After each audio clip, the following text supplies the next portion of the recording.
Welcome to our comprehensive review of the Colonial Metals Group company for 2025. Today, we'll dive deep into its mission, history, and more. Founded in the early 2000s, Colonial Metals has reached several key milestones that have shaped its journey.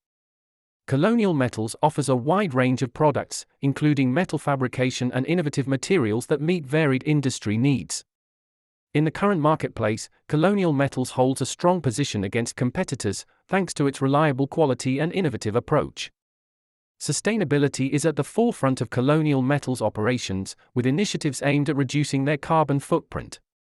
Let's take a look at the latest financial performance metrics which indicate strong revenue growth for Colonial Metals.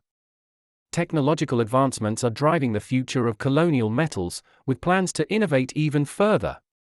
Hear from real customers who share their experiences with Colonial Metals and highlight the quality of service they received. Every company faces challenges, but Colonial Metals is uniquely positioned to take advantage of emerging opportunities in the market. In summary, Colonial Metals Group company is not only committed to quality and innovation but is also strategically positioned for a bright future.